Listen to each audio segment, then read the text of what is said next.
So we're going to start. My name is Judith. I am chapter lead for SoGal Edmonton. Today's event is going to be moderated by T. T is the founder of LCCMedia. And so I'm going to hand over to her. And I do have a few people waiting in the waiting room. So I'm going to be admitting people. I'm still here. I'm not gone. So I'm going to be with you throughout the event. And I do hope that you all enjoy this panel discussion that we have put together. And I just want to say thank you to everyone. And yeah, I hope you all have fun. Thank you very much, Judith. It's just a minute past 6 o'clock and we're going to start. I'd like to start by welcoming everybody to this first stuff. This event is our first collaboration with SoGal and Ladies Corner Media. Please be aware that the event is going to be recorded as Judith said earlier, and it will be available on LCCmedia's platforms and on SoGal's Facebook page. So I'd like to start by giving you a little bit of background about SoGal. Who are they? They are the largest global platform for diverse entrepreneurs and investors that provides resources, education, and community for 100,000 plus person network with chapters in 50 plus cities around the world. SoGal is built by an inspiring and fearless group of visionaries and executors, and they have been featured in Forbes, Fortune, Wall Street Journal, and more. Their mission is to close the diversity gap in entrepreneurship. SoGal is a champion for diversity and inclusion, and they aim to serve members from all backgrounds, particularly those underrepresented in entrepreneurship. They welcome all gender. A little bit about LCCMedia, or Ladies Corner Canada. We're a new media company that specializes in amplifying the voices of women from different backgrounds. And we do this through our radio shows, panel discussions, workshops, and our flagship Ladies Corner magazine. Ladies Corner magazine is the only magazine dedicated to BIPOC urban women in Alberta. We are based in Edmonton, but our coverage has since grown national. Ladies Corner magazine publishes 1,500 copies quarterly and is distributed to 50 plus locations across Edmonton, Calgary, Red Deer, and Grand Prairie. Our summer edition is out June 25. So having said this, I'd like to introduce our panelists. On my right, which is probably your left, is Lina Stadler. She has been in the financial industry for about a decade. She spends her time educating families and businesses on proper financial planning. Welcome, Lina, and thank you for coming tonight. Thank you for having me.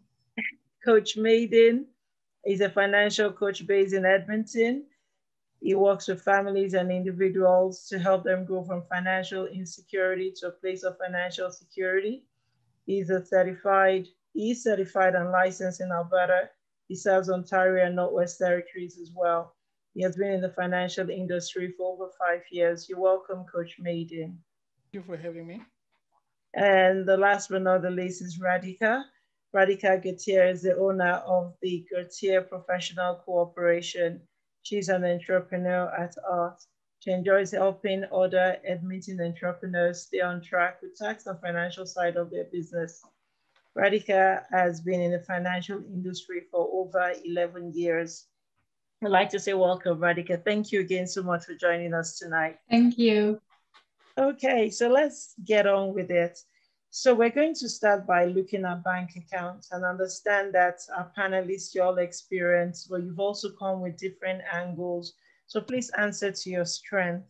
When it comes to bank accounts, there are some business owners that are not sure whether to separate their personal account from their business account, or as a matter of fact, to combine both. Should small business owners use their personal accounts for business, or should they have separate accounts no matter how small the business is? I'm going to start with Coach Maiden. What are your thoughts on this? Thank you for having me. My thoughts on this is that, it's always good to have separate accounts. that way you can manage it better. Because when you're using your business and your personal, it's going to be hard when it comes to tax season, because you're going to try to go along your statements to see what you spend on personal and business. So I always, encourage people have a separate bank account. That way you use your bank account, even if you're a sole proprietor, you want to use that as a business, and your personal is personal. So always separate the two. That's my my advice on that. Radhika. I completely agree with what Coach Maiden just said. I also want to make the distinction between whether you're have a corporate business or you're self-employed, because if you're incorporated, it's almost you shouldn't do the other way. You should have the separate accounts, because you need to treat your corporate business like a separate entity than you personally, as that's what they are for tax. If you're self-employed, I again completely agree with what he said.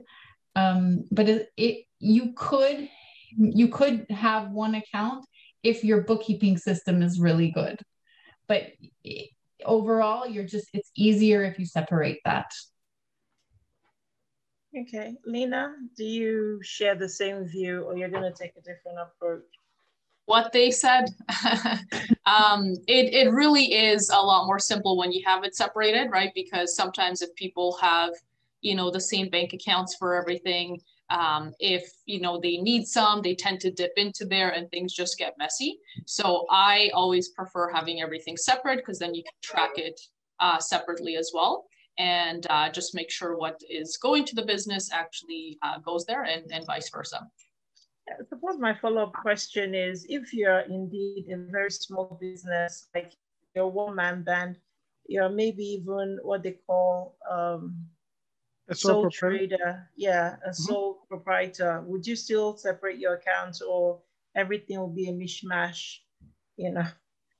Radhika, where you here? Would you still separate accounts? It's easier to have a separate account.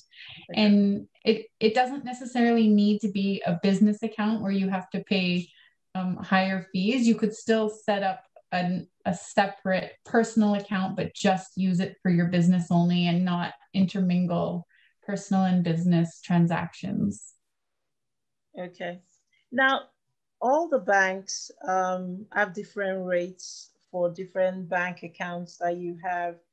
The 4 major banks, some of them will start you up with an iPad or earplugs, whatever. But my question is, how would you even know which account is best for your business? Do you stay with the 4 big banks, or do you go to the smaller banks, for example? I'll start with Lina. Where are you here? Mm-hmm. Yeah, so with that question, when it comes to just like checking in savings accounts, personally, I mean, maybe Radhika can confirm this, but personally, I don't think it really matters. If we're trying to achieve an investment and an actual return, it really depends on the, where we're going and what our business goals are, right? Because if we want actual growth, typically, if they don't have a larger portfolio, the banks aren't necessarily going to give them a good return. It's usually between 1% and 3%, which is actually lower than inflation. So if we're trying to achieve 8, 9, 10%, usually going through a broker or an investment firm, that's definitely the way to go. My expertise, I guess my specialty is helping people with tax or savings accounts, RSPs, non-registered accounts, for businesses that have those retained earnings that are just sitting there and not doing anything with it. We'll typically explore like a life insurance, whether it's universal or whole life program, where they can tax shelter some of those funds, but they do need to have, some cash flow and some retained earnings within that. As far as, like I said, checking savings, I don't think it really makes a huge difference. But when we're looking at investment accounts, there's a few different ones out there, and it really depends on who they are as a business and what their goals are, and if they have the available cash to be able to invest. Okay, thank you. Radhika? So when I saw the question, I thought of it in a different way. I was thinking in terms of that the question was about what kind of account should you pick to run your business out of? Let's take your take on that. That'll work.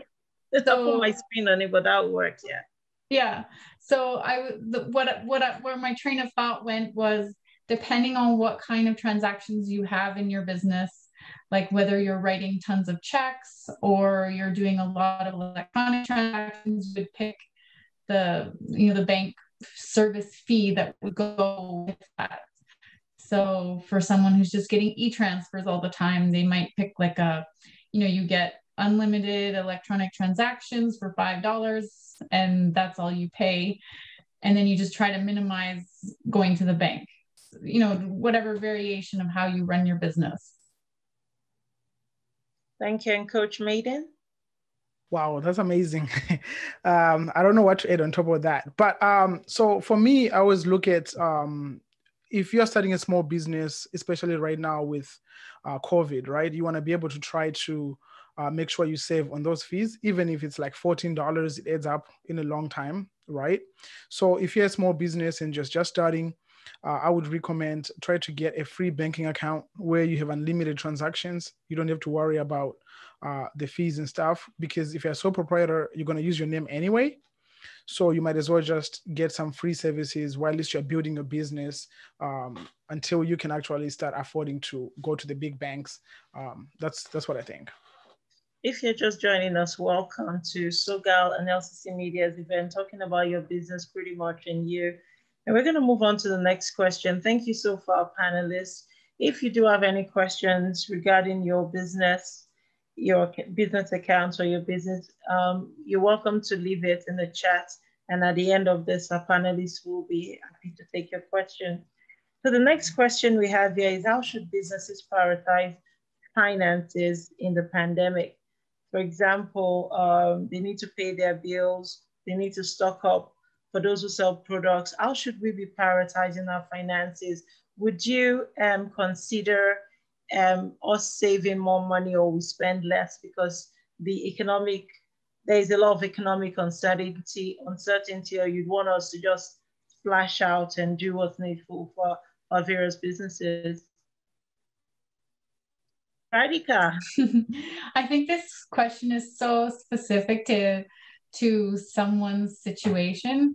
So if you're a restaurant, you can't make any sales or they're greatly reduced. So then you do want to take advantage of delaying paying your rent and whatever utilities you can delay, but you can't forget that that's going to come due later. And I'm not sure what kind of repayment plans they have for that, but I would expect you're going to have to, maybe you're going to have to come up with a lump sum or something. But if you have no other option, you have to do that. You have to try and delay those expenses.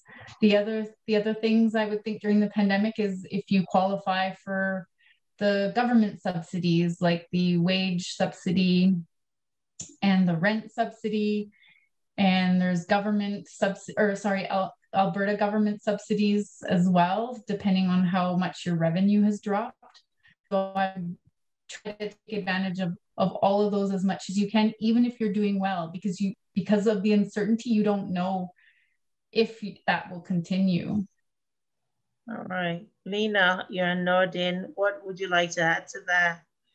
Yeah, so from my perspective, coming from financial planning, I think identifying what your expenses are, right? I sit down with people and they have an idea, but then there's a bunch of extra money going to, impulse buying or eating out and things like that too. And I think it's whether it's on the personal side or business side, we should have an expense tracker that we're using, especially if you have a business, so you know exactly what's going out every single month. But for me, I would not necessarily say go spend. I think we have to identify what's a need and what's a want. And then, of course, having that emergency fund built up is going to save you in some of those months as a business if it can be slow.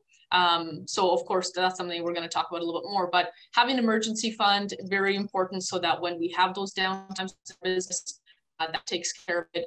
But the big thing is having an expense tracker so that you can track personal and business month to month, and really being careful with what we're spending money on and as things get busier, then we can kind of resume and put a little bit more into it. But yeah, definitely having a clear picture of where we're headed. All right, Coach Maiden, I know that having an emergency fund, like Lina mentioned, is a big part of what you do. Should businesses be practicing having an emergency fund, or emergency funds are just for families and individuals as opposed to businesses?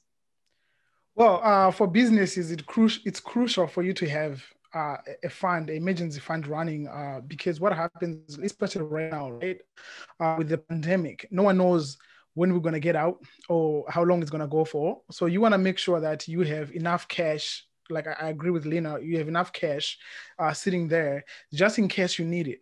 Just in case you need it. And you were talking about they should buy more products or whatever. If you don't need to buy a lot of supplies for your business, don't buy it. Just buy what you need to sustain your business for now.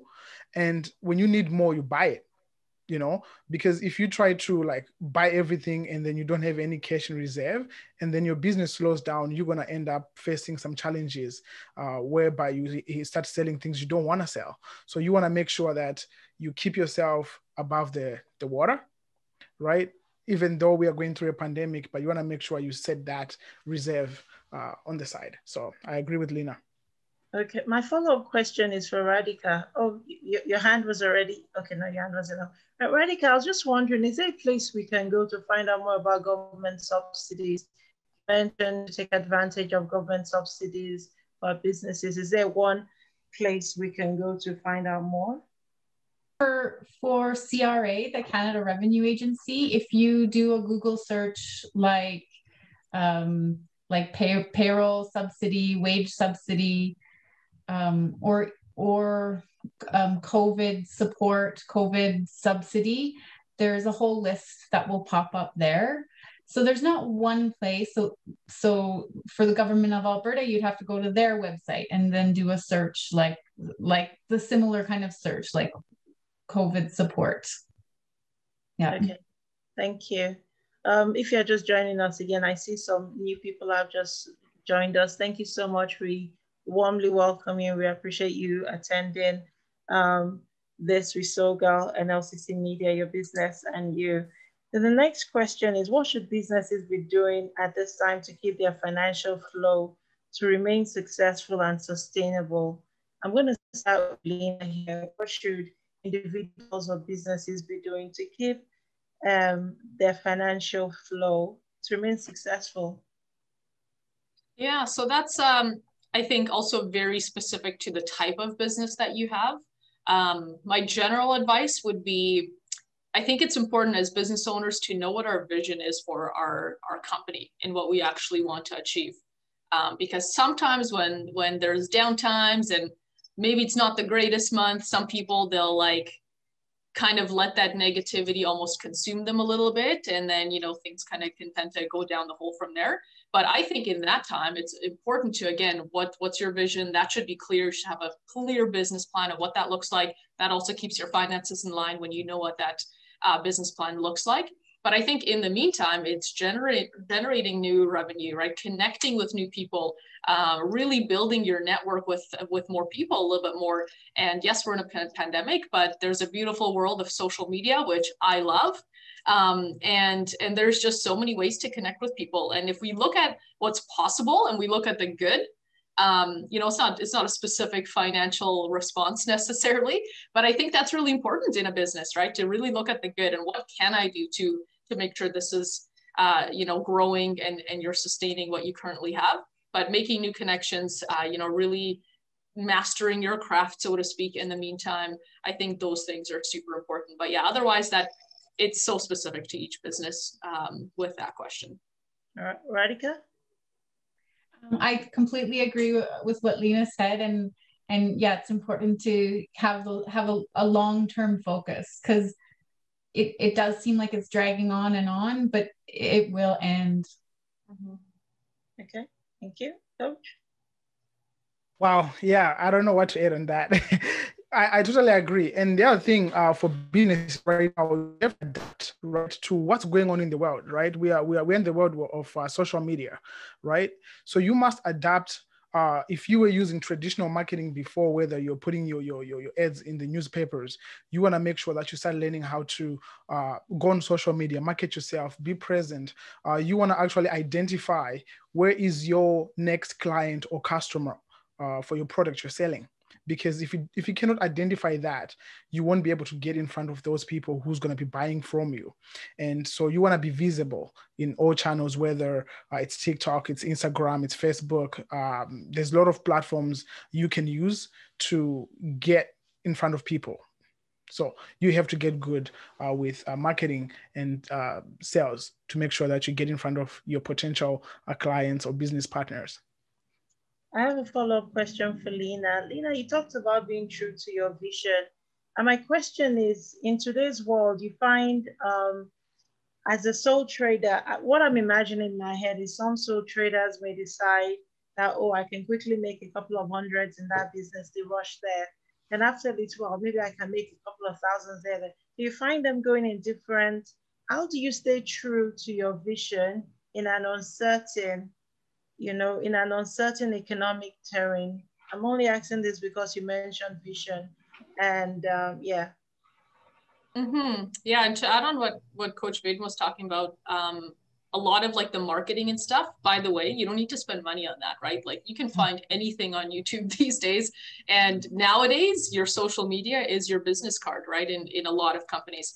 But as far as a vision goes, I mean, to me, it was, I think it's important to, when you have that business that you're committing to, of course, if it's not a long-term thing and it's more of a hobby, well, hobbies don't pay very much, right? And so if that's how we're treating our business, we're not really going to be profitable, right? So I think it's important, first of all, to have passion in what you're doing, but then also making sure your business is profitable, right? So by planting your flag, sealing your mind, this is what I'm doing. I'm gonna, do or die. This is what I'm passionate about. I think, first of all, that decision has to be made. And then taking some time to write out your vision, right? And again, you can look up some of the stuff on, YouTube, different people you can follow on social media. I have, many different mentors in my life that I sit down with and pick their brains of what that should look like. Am I thinking big enough? But really getting clear on your vision, whatever that is for you, and go into detail, right? How much does that kind of lifestyle cost? What do I want to provide for my clients? And really taking some time to write that stuff out. And then business takes work. There's going to be some really bad months here and there, especially at the beginning. So if we're jumping from one thing to the next, probably in my experience, I've seen those types of situations where people get into a bigger hole, right? Because sometimes starting a business, and then there's debt that they're dealing with. So I think a decision has to be made early on in what we want to do, and then really seeing it through, because not every month is going to be pretty. It's going to take some work. But really, if you believe in your vision enough, that should hold us all the way through. Oh, wow. Thank you so much. A follow-up question for Coach is, what steps can we take to find the potential customer? Is there an ABC to my next customer?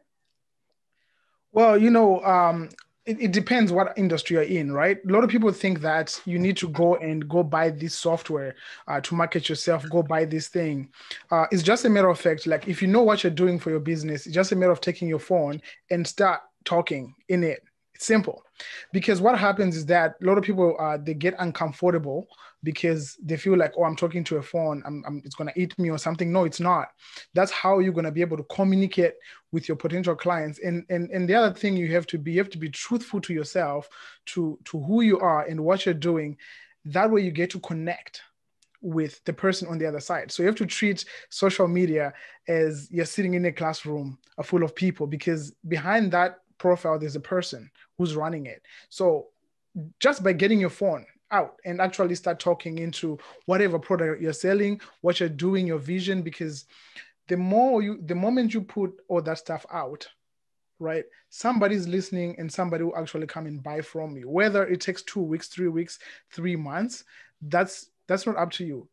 Your job is to make sure that you're out there in front of people, to make sure that your next client, if they're looking for a solution for their family, if they're looking for whether wigs or whatever hair, you are there, you're in front of them.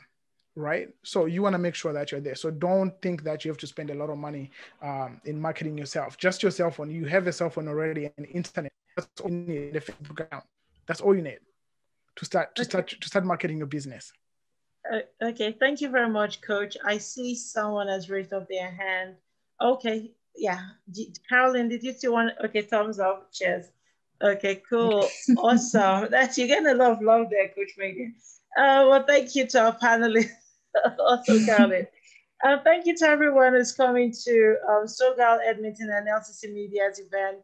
We're grateful you're here. There'll be an opportunity for you to ask your questions in a little bit. I'd like to start with Coach Maiden here.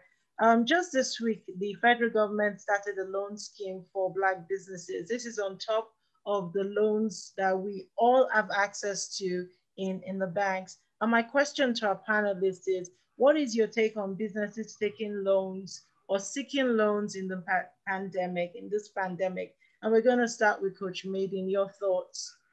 Well, my thoughts on loans, make sure you can pay them back. That's one, before you take them, before you spend money, because each money you're going to take, there's going to be interest attached to it. So you want to identify, do my business need this loan? And if it's a yes, then you get the loan, invest it back into your business, and make sure that you're going to wake up every single morning because you owe somebody money. Now you have to go to work. You're obligated to go to work. So at the end of the day, it's a good thing if you're going to use it in the right way, but don't take loans to go whatever outside and buy campers or whatever. It's going to come back and bite you, one day. Okay. So you want to make sure that you have a plan in place for your business, knowing what you want to do with the money. If it's about expanding your business to whether marketing, to meet other new clients, whether to educate yourself, whatever that is, it's okay. But make sure that you actually put that plan to work. Because one thing is to get money. The next is actually putting the effort to go work and make sure that you can actually repay that loan. Radhika, you're a CPA, you're a CA CPA, and I'm guessing you're going to say no to getting loans for your business, right? What are your thoughts? I agree with what Coach Maiden just said. Completely agree with that. And in terms of repaying it back, like to put that into detail, what I would do is a cash flow projection and itemize line by line, like item by item, how you're going to make that cash flow work each month for 2 years, 3 years, and just make some kind of idea how you're going to make it work. Awesome. My sister is a CPA as well, and she's what she calls risk averse. She doesn't take any risk. She drives me crazy after time. Lina, where are you with loans? I don't know how much more I can add to that, but I think, knowing, because I've seen a lot of situations where people will take those loans, or they'll even just go get a line of credit, personal loan, that kind of thing. And then they end up using it for all the wrong things, right? It's like, they think it's just money, they can go spend it. So it has to be figured out, right? Is this going to sustain my business? And am I actually going to take the right steps to getting it paid back? I believe, and maybe Radhika will know a little bit more about this, but I believe there's a loan put out there during the pandemic where a portion's forgiven, but there's still a big chunk there left at the end of the day.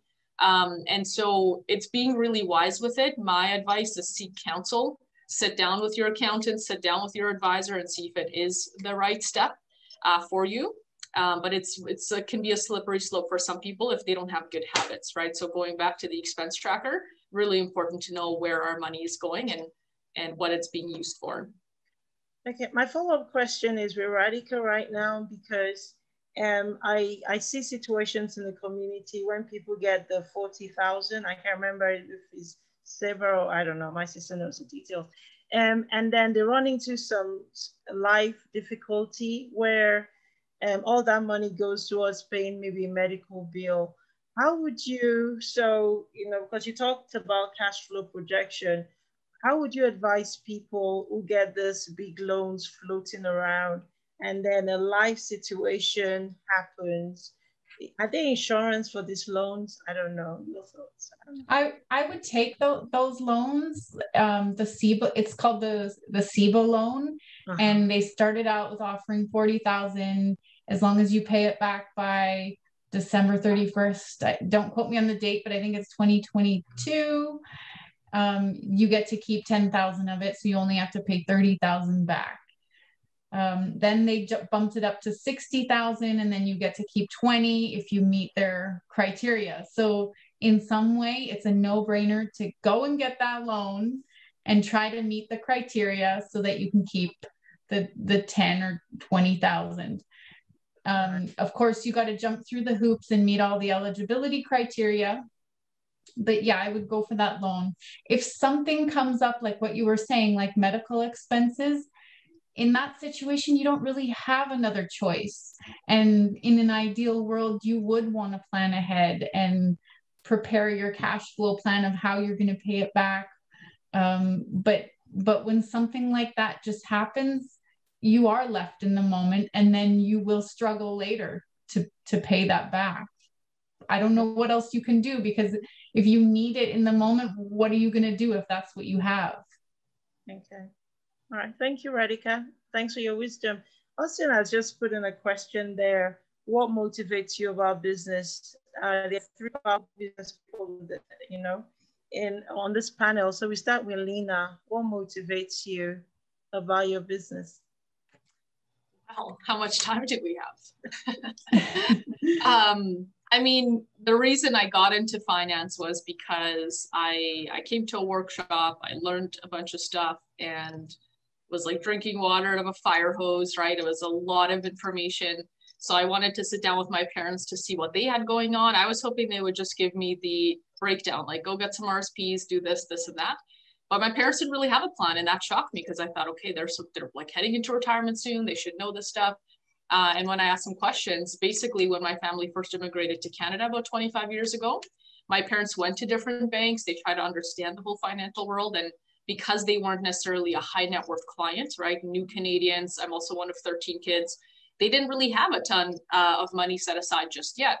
And so because they weren't a big fish, so to speak, they were kind of pushed to the back burner. And that's where I didn't know I had a passion for finance, but that's where it developed. And I realized that, okay, maybe it's just because we were newcomers to Canada, but being in the industry for 10 years now, I've seen that it's not just newcomers to Canada. This is 95% of Canadians. And so I saw it as a big problem in Canada, and we can, start helping and fixing that. But just business in general, I think I'm unemployable. I'm creative. I love the leadership aspect. And so I love business in general. But like I said, that's a huge topic in itself. That's why I'm in the business. Yeah. Coach Maiden, understand you're a media chief. You're an Instagram mogul, like you live on Instagram. What motivates you about business? Wow, that's a very broad question. I'll try to shorten it up. But what motivates me, it's seeing what my business can do to how someone can change. Because when I grew up in poverty. I grew up in Africa, right? And then being in Canada, getting the opportunity to actually help somebody and do something amazing.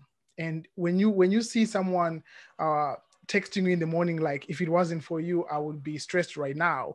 And just hearing the stories of people saying, you know what, I can actually go to bed at night because I don't have to worry about my finances because you helped me out.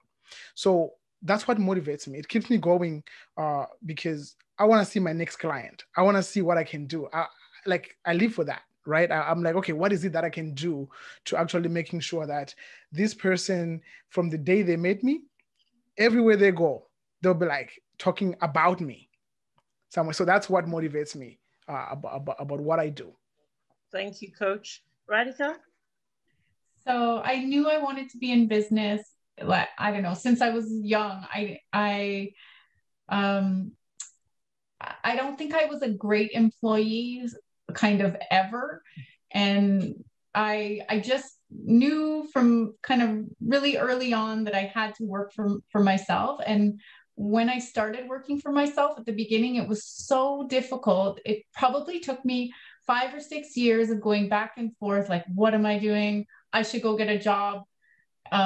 Just kind of going back and forth. No, I got to stick to it. And then it was really tough in the beginning, but I knew I just couldn't go back.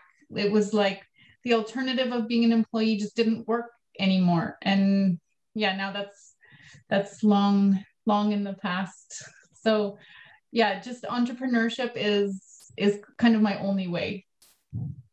Thank you very much, our dear panelists. We're gonna go on to the next question. And Judith is perfectly saying, for those who have savings, it's not a good time to use up their savings. And what I'm thinking is, the first question should be, do people have savings? And should we be investing our savings right about now? I'm going to start with Lina here. Do you find that people have savings, and should we be investing our savings or using up our savings right about now? Well, I don't think we should ever use up our savings. I think, first of all, having an emergency fund, that's different than short-term, long-term investments, right? So especially with a business or personally, everyone should have an emergency fund, because what I've noticed over the years is the clients that didn't have an emergency fund, they almost always had a balance on their business or personal credit cards or loans. And then they're always paying all this high interest. When you count that up over the years, it's a lot of money, right? Whereas that money could have been working for them as well. So having an emergency fund is key to start out.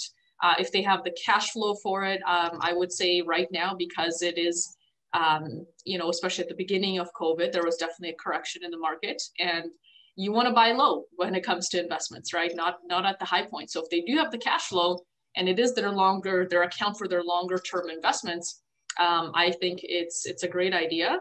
Now, when it comes to, you know, stocks and stuff like that, obviously super volatile. We more so focus on kind of having a strategy on diversified portfolios to spread out that risk a little bit, and then just figuring out what their investment appetite is and getting them put into those accounts. But yeah, really, again, it depends on where each person is. Before we make any kind of investment, you know, choices, I think it's very important to sit down with someone who can guide you through that process, and really give you an unbiased opinion, right? I wouldn't just go to necessarily like one bank, right? Because they'll just give you kind of what they have. Again, a broker is always a better option. But yeah, saving, investing, yep. Spending, probably no. All right, Radhika. I think, I mean, everything she said, yes, of course, but you have to start somewhere. And when you're just starting out and your sales aren't high, you don't have enough money to save. So you're kind of getting by. So then your only option in a way is just to focus on growing your sales and keeping your expenses low until you get to that point where you do have enough to be saving. And then yes, like saving as much as you can as you know, to grow that nest egg. Okay. Coach Maiden, when you go about helping people in the community, do people actually have savings to invest? Well, you know, investing is very complicated for some people. But, you know, like right now, everyone is crunching, right? Because everyone is trying to hold on to the money they have because we don't know what's going to happen, right?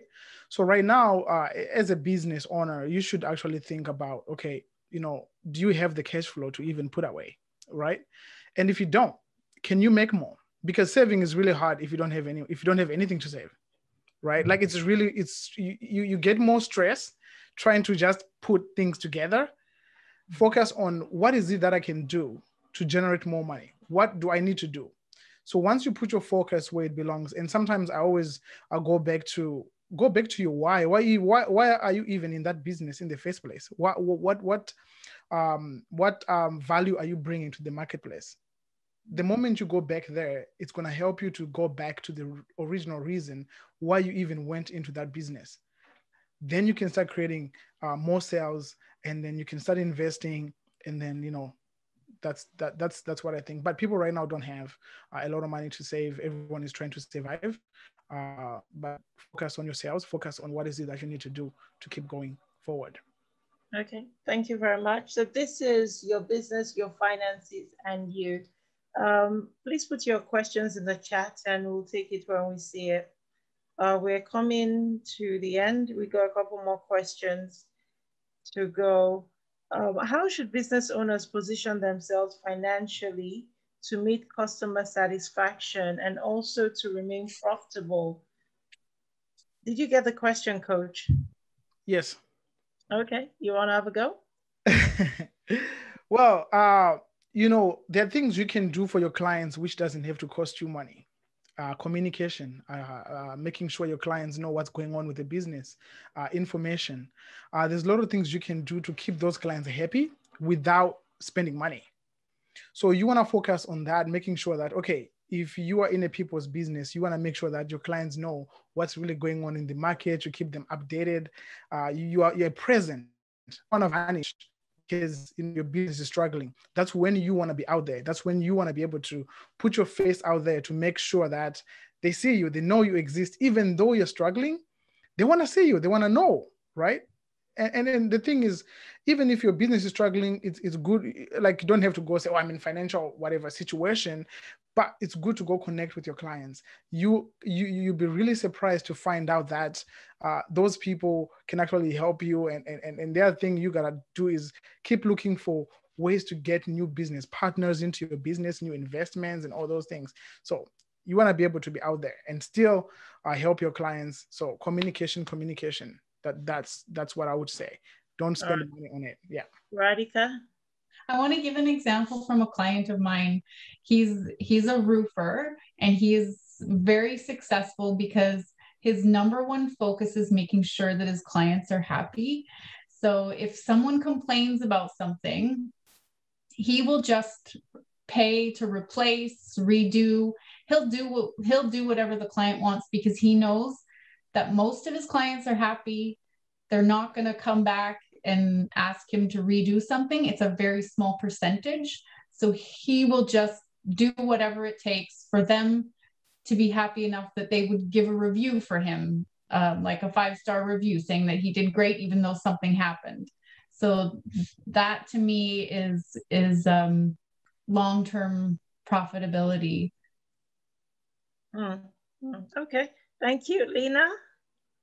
Yeah, I think those are really great responses already. I think if I would add something is keeping that communication open with your clients. And that's a great time to ask for referrals, right? And most businesses grow through referrals and word of mouth. And I think when you're checking in with people and updating them, people like that, right? Because probably there are other people aren't doing that, other businesses. And so I think that's a really great time to reach out to them, see how they're doing, how their families are doing, and really building a real connection. I think people know, they can see through things if it's genuine or if it's not, right? But building those connections should be ongoing with our current clients, but always asking for referrals as well, right? Because there's people out there that probably need what you do, whichever business that you're in, and asking for introductions to good people from good people. And most people are willing to help with that, especially during a pandemic. And, there's a lot of businesses that need to grow and are struggling. So most people are happy to, put a post out or share something that you put out or to a couple of their family and friends.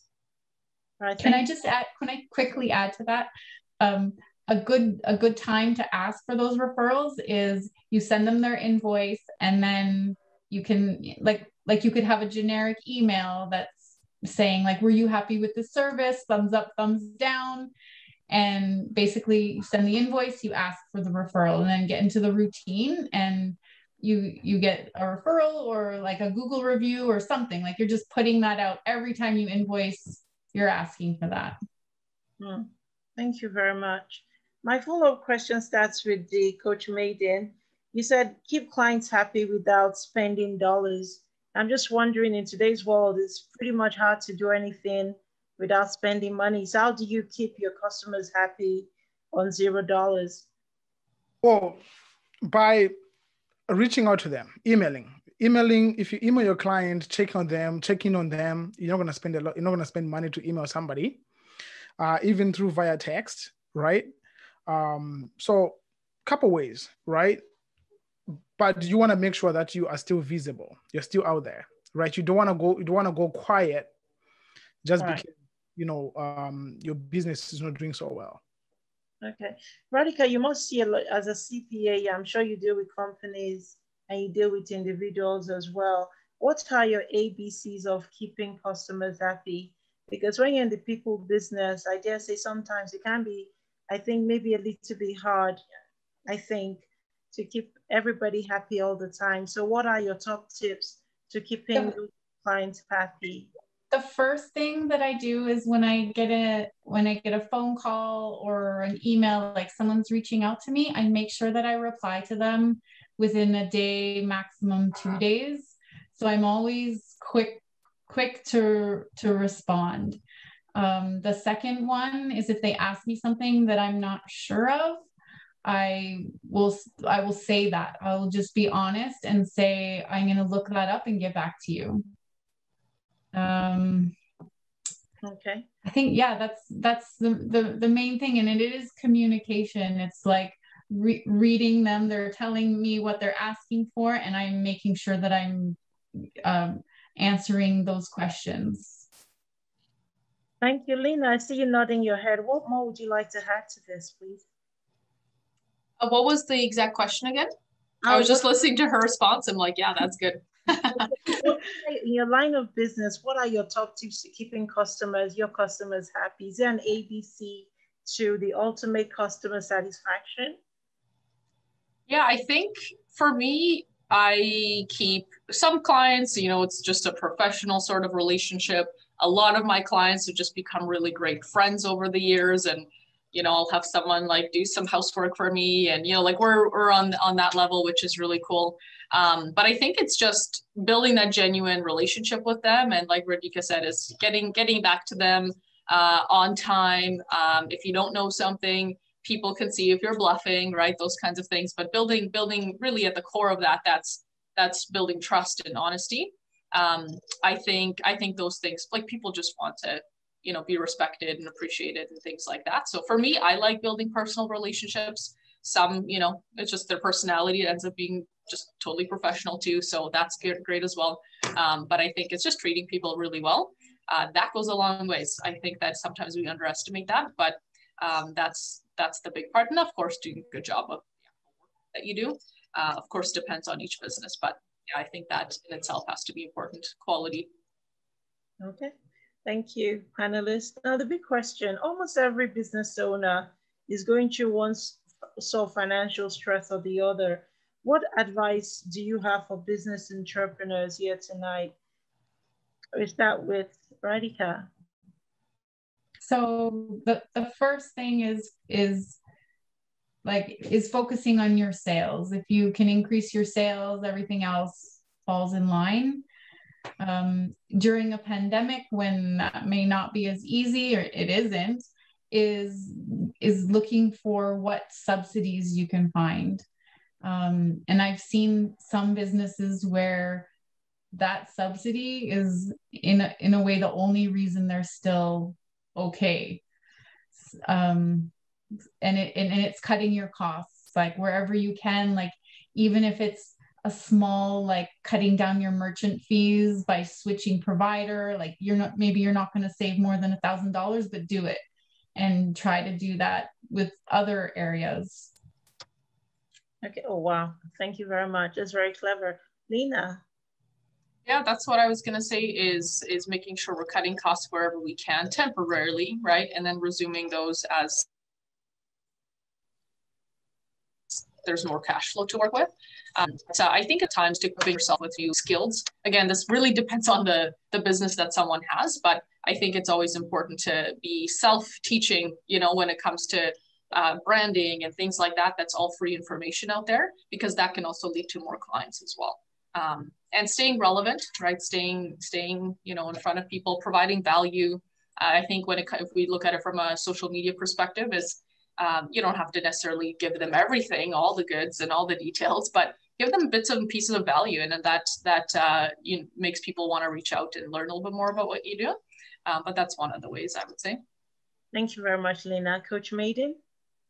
Well, I don't know what to add to that. They pretty much said it all. Renegotiate your contract if you have to.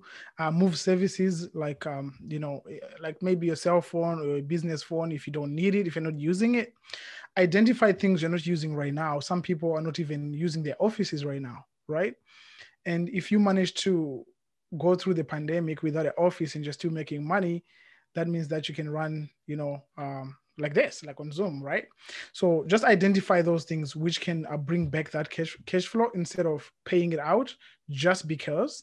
So you want to make sure that you identify what is your business, what do you need for your business, and then keep going. Oh, thank you very much. I do not have any follow-up questions there because I was all pretty much self-explanatory. And this is the final question I have. And with the final question, I'm going to ask you to also give out your contact details so our audience can reach you should they want to. What is the best book for, Lina, you were talking about staying relevant, producing value, and self-teaching. So my question, Lina, is what's the best book for that sort of self-development you need to expand as an individual and in your business? I have read a lot of books. I think it depends on what you're trying to achieve, right? Like yours is leadership and sales, and maybe you have a team that you're working with. Leadership is a big topic. So any John Maxwell books are phenomenal for that. If we're trying to, achieve just better client communication skills and being able to ask better questions, I think in business in general, that's really important, is to ask questions and be curious. I think that's the best form of as far as sales go. And so there's lots of different books on that. You can look up certain word by words, right? Whether it's goals or whatever. But I think in general, a habit that all entrepreneurs should adopt is constantly be growing, right? I'm a huge believer of that, whether it's podcasts, reading. And for me, I read 10 pages a day, and then I'll earmark every, 10 pages. So I know how many days it's going to take me to go through it. And by doing those little habits daily, that's where you move forward, right? The right associations are key. If you're hanging around with people who are miserable and they're always complaining and, bringing you down, they're not adding any value or growth to you. I think, we need some people who think like you, who are on a mission. Yes, there can be challenges along our journey as an entrepreneur, but when you're around people who lift you up through those times, because mindset and mentality is everything. So always because if we leave it up to ourselves, we'll think of, do I have the belief in myself, right? Like with all these negative thoughts can come up. So I always try to fill my mind with great podcasts, books, great associations. I think the 5 people you spend most time with is who you become, their average income, their average, marriage, all that kind of stuff. And I think being well-rounded in all areas is crucial. But as something tangible, for me, I do a daily 8. Or a daily 5 is what I teach my team, is do 5 little goals that are going to move you closer every single day. And one day you'll wake up and you're miles ahead, right? Like a fitness person, they're not going to just wake up one day and be stage ready, right? It's those little habits leading up to it. So I think as a business, we need consistency. And so having those daily goals that you can implement, that will inch you closer to those goals, because you look back a month, 2, 3, and you see some big. Well, that was beautiful, Lina. I'm motivated. Thank you. And Radhika. I hope I can explain this in the right way, but what keeps me going, or what I find is that there's some basis of where I'm okay. And without that being okay with my situation, with everything that's around me, I can't really move forward. Like if I'm frustrated about something, or like I first need to find that kind of center where I see what's good in my life, or just where there's peace and quiet. And because without that, I wouldn't want to be going and making a video of myself and putting myself out there. Like first I need to find that kind of center of where I am okay. And then from there I can go out and make things happen. Okay, sweet. I'm going to encourage our audience who've stayed with us so far to also join us in the chat. if you're a business person, please put your details there.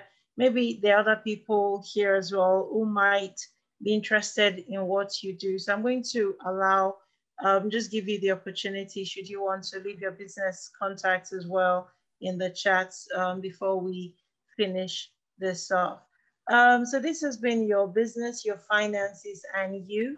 My name is Tia DMO. I do work with LCCMedia, and our panelists have been Coach Maiden, Lina, and Radhika. Radhika, okay, and Radhika, and we've been talking about your business, your finances, and you. Now we're about to finish this off. I was just wondering if there was any question from our audience tonight. Was there anything you would like to get a bit more clarification on? Would you like to add any perspective as well? Candice, Candice, would you like to add a perspective?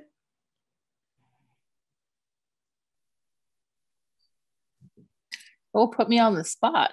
You did, I'm sorry. Oh gosh, so you'll have to ask that question again, I'm sorry. Okay, so I start by saying, do you have a question? If you don't have a question, would you like to share your perspective on any of the questions we've asked tonight?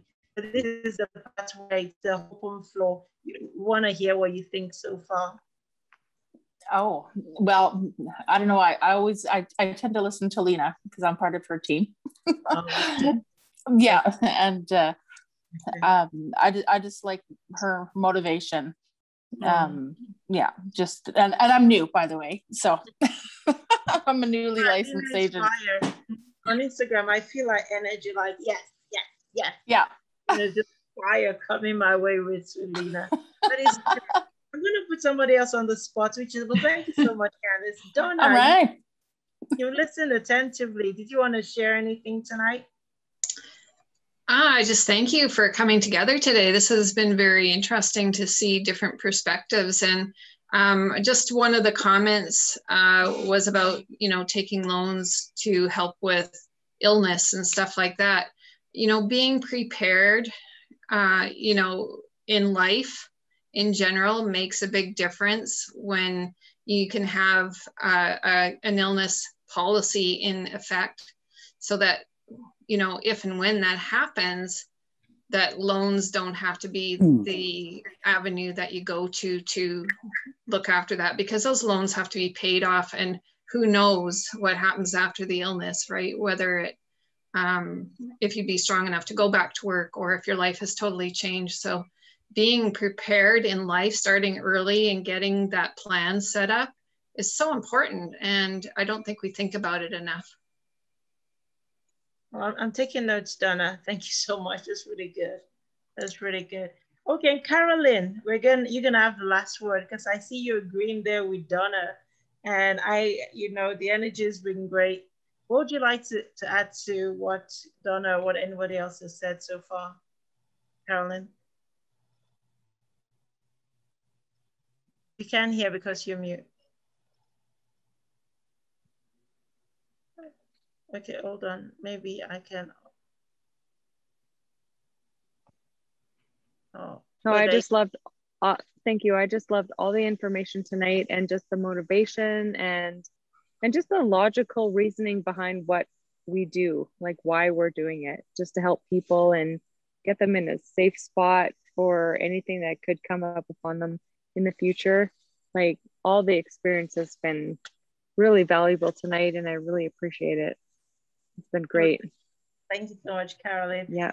All right, there you have it. Thank you everyone for coming to the collab between Ladies Corner and SoGal. We hope, like Carolyn said, that some of this has impacted you, in the slightest of ways, or in a little bit. So thank you so much, everyone, to our esteemed panelists, Lina, Coach Maiden, Radhika. Thank you so much. The rest of you, it's a goodbye from myself. We hope to see you again. Thank you, Austin. Thanks, Caroline, Candice, Sanders, Shania, and Reese. Everybody, thank you. Please enjoy the rest of your evening. God bless. Bye. Thank you.